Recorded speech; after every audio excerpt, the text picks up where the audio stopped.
Hello everybody and welcome back to another video on Cobblers Vlogs, where this time I'm a little bit calmer than I was on Wednesday, wasn't it, when Keith Curle was sacked as the Cobblers manager. Today we are previewing our first game without Keith Curle. We've got to forget about him now. He's gone. He did some great stuff for us, but we've got to forget about him and move on, because the Cobblers have a massive game against bottom of the table Burton this weekend on Saturday. 3 o'clock kickoff at Sixfields. It's a game the Cobblers need to win. Doesn't matter who's in charge. It looks like it's going to be John Brady, Ian Sampson and Mark Richards, but we must win it. So let's preview it.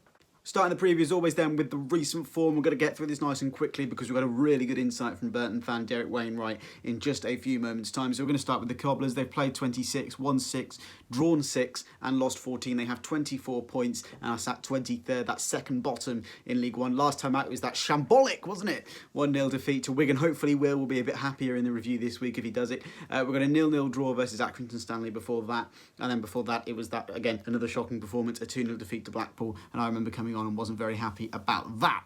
Burton, they're in slightly better form than the Cobblers. They've won 2 of their last 3 games, and they haven't played many games recently because of postponements for various reasons. They've played 25, won 6, drawn 7, lost 14. They have 19th. Sorry, they have 19 points, and they are 24th. There we go. Got that one out eventually. Last time out, last Saturday, they won 1-0 against top of the table contenders Hull City. So they got a last-minute winner against Hull up at the KCOM last weekend, which worries me a little bit, I do have to admit. Before that, it was a 1-0 loss to Ipswich Town, who are ones trying to go for promotion as well. And then before that, they beat Gillingham 1-0, who seem to be not doing very well at the minute. They lost to the Cobblers 2 at the back end of December, if you remember.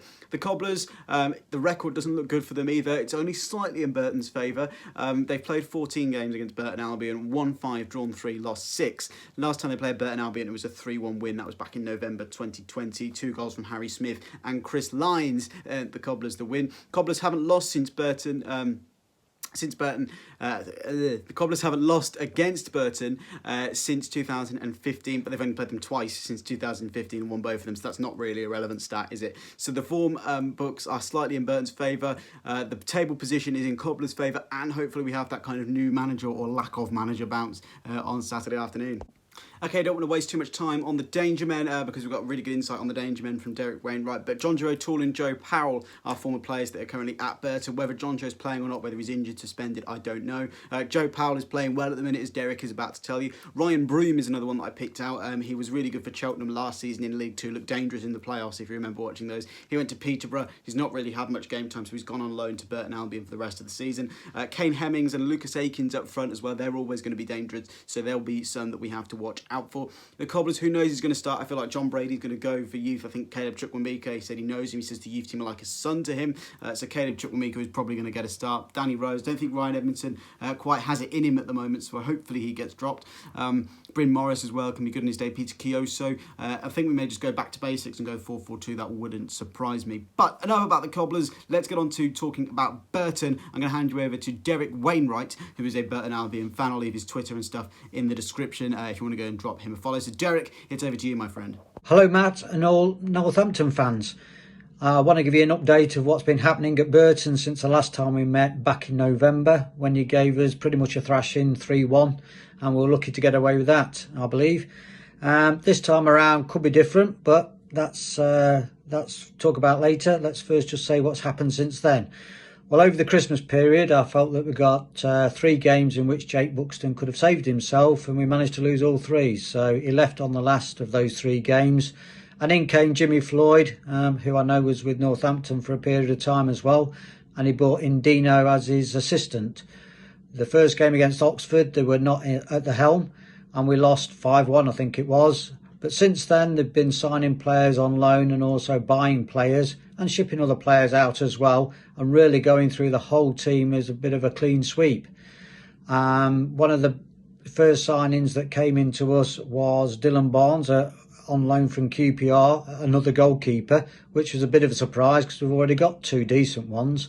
But we have changed the keepers since the last time. I'm not sure if he played in goals the last time that you played us or whether it was O'Hara. So we've had a change in goal as well, which is also a bit of a surprise to me. As regards what's been happening since they came in and brought in the players, we've had a total of 10 players come in either on loan or signed to the club. And obviously they've taken a bit of time to gel in. And last Saturday against Hull, was our first real time when we had all our new signings available. We've not played that many games in January for a mixture of reasons. One was another COVID outbreak where we were unable to play Blackpool, and the fans were pretty much upset about that. They thought we were shying away. And then we went to play Blackpool again on Tuesday, and the game was called off a minute ahead of kick-off, pretty much down to the pitch freezing. It may have not been completely frozen at that time, but the forecast was for getting worse, and the ref decided that it was best to think of the safety of the players first and abandon the game. So maybe we'll get to play that one around April time. Anyway, so how's the rest of the form been going? So I'll kindly refer to BAFC analysis from friend Rob, who's on Twitter. League scorer that stands out the most is Kane Hemmings, who played against you last time. He scored 8 goals. Lucas, who scored the penalty in the last minute or two against you, he scored 5. And defender John Brayford has already netted in with 3 this season. In terms of assists, our man to look out for there is Joe Powell. I think he's on loan from West Ham.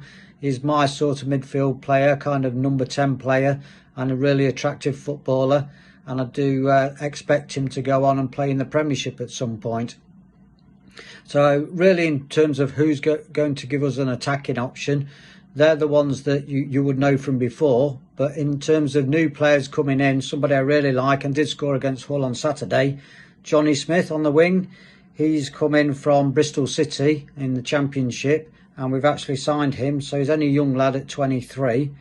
But in defence, we've also signed some new defenders. We've got Josh Earl on loan from Preston, and we've got Hayden Carter on loan from Blackburn. So they've helped tighten up the defence. But in midfield, there's somebody on loan that I really like and standing out personally for me, because I did like Quinn, but we've since loaned him out to Mansfield, where Nigel Clough has now gone, is Sean Clare. He's really standing out for me in terms of win the ball, get it back and set up our attacks. So they're the ones that are really standing out for me at the moment. And to be totally honest, I've not seen all the players had long enough to decide if there's anybody else amongst those that are going to stand out in the future.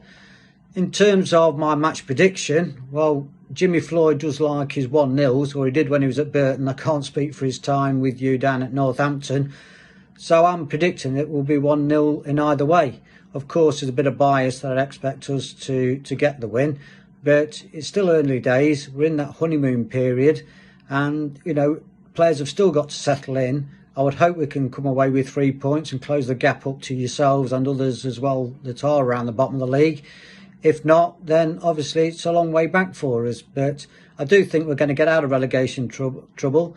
The club spent a lot of money and they brought in the 2 new managers, as we spoke about. I'm hopeful that we can get a win on Saturday, but let's see. Thank you very much. So an awesome insight from Derek there. Thanks very much, Derek, for coming on and helping us out with the preview. That's pretty much all I've got for you. All I've got left to say is my score prediction. I'm going to be confident. I think the Cobblers are going to get a win on Saturday. Let's go 2-0 to the Town. We need to score. We haven't scored in ages, so we need to actually score a goal. That would be a good start, but I think it's going to be 2-0 to the Town. But let's get that new manager back. Let's get behind John Brady and these boys, and then whoever comes in as the new manager. You'll hear about that as soon as it happens here on Cobblers Vlogs as well. So there we go. That's my prediction, 2-0. I think the Cobblers are going to get a win. We need one desperately to get out of the trouble that we're in. So yeah, that's it for this video. Make sure to hit like.